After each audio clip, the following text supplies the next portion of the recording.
Bhagavat Gita first chapter. Gita में भगवान श्री कृष्ण ने रणभूमि में अर्जुन को जो ज्ञान दिया था वह गीता में बताया गया है। गीता में कुल 18 अध्याय हैं और उन सभी का अपना अलग अलग महत्व है। आइए जानते हैं गीता के पहला अध्याय का महत्व क्या है। बोलिए जय श्री कृष्णा, जय श्री राम, जय भोलेनाथ। श्री गीता उपनिषदों का सार है। महाभारत युद्ध के समय रणभूमि में भगवान श्री कृष्ण ने अर्जुन को जो ज्ञान दिया था वह गीता में बताया गया है। गीता में ऐसी बहुत सी बातें हैं जो मनुष्य को जीवन की कई कठिनाइयों को आसान बनाती है। इतना ही नहीं, गीता पढ़ने पर मनुष्य को बहुत सी नई जानकारियां भी मिलती है। साथ ही हर अध्याय के नियमित पाठ का अपना लाभ और महत्व है। भगवान शिव ने देवी पार्वती को गीता के पहले अध्याय के पाठ का महत्व जो बताया है वही यहाँ आपके लिए प्रस्तुत है। लेकिन गीता के पहले अध्याय के महत्व को जानने से पहले जान लीजिए श्रीमद्भगवद्गीता के प्रथम अध्याय की खास बातें। गीता के पहले अध्याय का नाम अर्जुन विषाद योग है। इस अध्याय में कुरुक्षेत्र के मैदान में उपस्थित बंधुओं और संबंधियों को सामने देखकर अर्जुन के मन में उठे विषाद और मनस्थिति का वर्णन किया गया है, जिसे संजय धृतराष्ट्र को बताते हैं। गीता के प्रथम अध्याय के पाठ का लाभ और महत्व। गीता प्रथम अध्याय का महत्व। एक समय पार्वती जी ने पूछा है, महादेव जी, किस ज्ञान के बल पर संसार के सब लोग आपको शिव कहकर पूछते हैं। मृगछाला ओढ़े और अपने सभी अंगों में शमशान की विभूति लगाएं, गले में सर्प और नर मुंडों की माला पहने हुए हो, इनमें तो कोई भी पवित्र नहीं, फिर आप किस ज्ञान से पवित्र माने जाते हैं। तब महादेव ने उत्तर दिया कि हे प्रिय सुनो, मैं गीता ज्ञान को अपने हृदय में धारण करने से पवित्र माना जाता हूँ। इस ज्ञान से मुझे बाहर के कर्म नहीं व्यापते। तब पार्वती जी ने कहा कि हे भगवान, जिस गीता ज्ञान की आप ऐसी स्तुति करते हैं उसके श्रवण करने से कोई कृतार्थ भी हुआ है।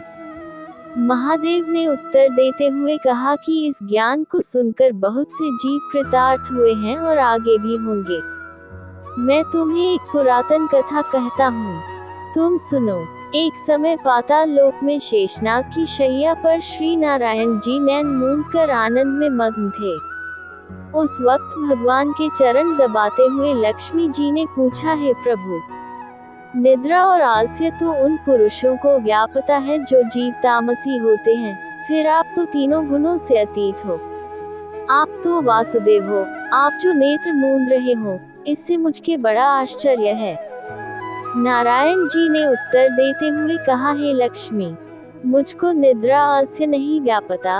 एक शब्द रूप जो भगवत गीता है उसमें जो ज्ञान है उसके आकार रूप है। ये गीता शब्द रूप अवतार है। इस गीता में यह अंग है, 5 अध्याय मेरे मुख हैं, 10 अध्याय मेरी भुजा हैं, 16वां अध्याय मेरा हृदय और मन और मेरा उदर है, 17वां अध्याय मेरी जंघा है, 18वां अध्याय मेरे चरण हैं।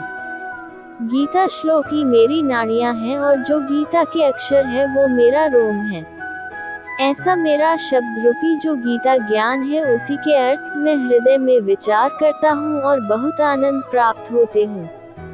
लक्ष्मी जी बोली, हे श्री नारायण जी, जब श्री गीता जी का इतना ज्ञान है तो उसको सुनकर कोई जीव कृतार्थ भी हुआ है, सो मुझसे कहो। तब श्री नारायण ने कहा, हे लक्ष्मी, गीता ज्ञान को सुनकर बहुत से जीव कृतार्थ हुए हैं, सो तुम श्रवण करो।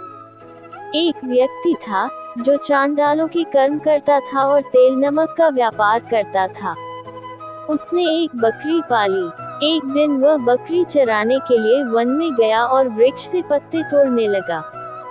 वहां उसे एक सांप से डंस लिया, जिससे वह तुरंत मर गया। मरने के बाद उसने बहुत से नरक भोगे और फिर उसका जन्म बैल के रूप में हुआ। उस बैल को एक भिक्षुक ने मोल लिया। वह भिक्षुक उस पर चढ़कर सारे दिन मांगता फिरे। जो कुछ भिक्षा मांग कर लाता वह उसे अपने परिवार के साथ मिलकर खाता और वो बैल सारी रात द्वार पर खड़ा रहता। उसके खाने पीने का भी कोई ख्याल नहीं करता था, और सुबह होते ही बैल पर चढ़कर फिर मांगने निकल जाता। जब बहुत दिन हो गए तो वह बैल भूख से गिर गया, लेकिन उसके प्राण नहीं निकले। नगर के लोगों ने देखा और उस बैल को कोई तीरथ का फल दे तो कोई व्रत का फल दे, तब भी उस बैल के प्राण नहीं छूटे। एक दिन गणेका आए। उसने लोगों से पूछा, ये कैसी भीड़ है? तो उन्होंने कहा कि इसके प्राण नहीं निकलते, अनेक पुण्यों का फल दे रहे हैं, तो भी इसकी मुक्ति नहीं होती। तब गणेका ने कहा कि मैंने जो कर्म किया है उसका फल मैंने इस बैल को दिया है। इतना कहते ही बैल की मुक्ति हो गई। तब बैल ने एक ब्राह्मण के घर जन्म लिया। पिता ने उसका नाम सुशर्मा रखा। उसके पिता ने उसे पढ़ाया लिखाया। उसको अपने पिछले जन्म की सुध थी।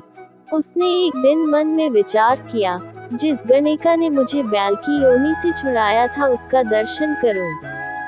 विप्र चलते चलते गणेका के घर गया और कहा, आप मुझे पहचानती हैं? गणेका ने कहा, मैं नहीं जानती, तुम कौन हो? तब उसने कहा कि मैं वही बैल हूँ जिसको आपने अपने पुण्य दिए थे।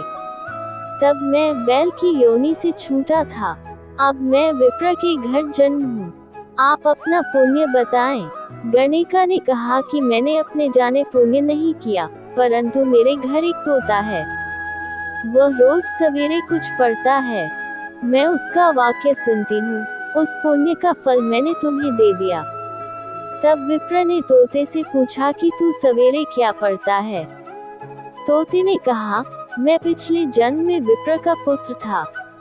मेरे पिता ने मुझे गीता के पहले अध्याय का पाठ सुनाया करते थे। एक दिन मैंने गुरु से कहा कि मुझको आपने क्या पढ़ाया है?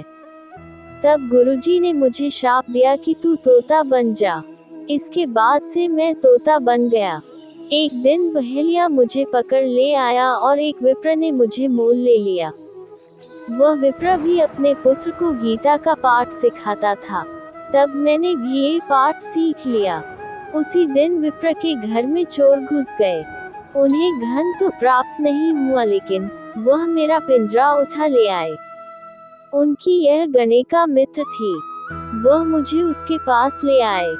सो मैं नित्य प्रातः गीताजी के पहले अध्याय का पाठ करत हूँ, जिसे ये गणेका सुनती है, पर इस गणेका को समझ में नहीं आती। जो मैं पढ़ता हूँ वही इस गणेका ने तेरे निमित्त दिया था। वह श्री गीताजी के पहले अध्याय का फल था। तब विप्र ने कहा कि हे तोते, तू भी विप्र है, मेरे आशीर्वाद से तेरा कल्याण हो। सो हे लक्ष्मी। विप्र के इतना कहते ही वह तोता भी मुक्ति को प्राप्त हो गया।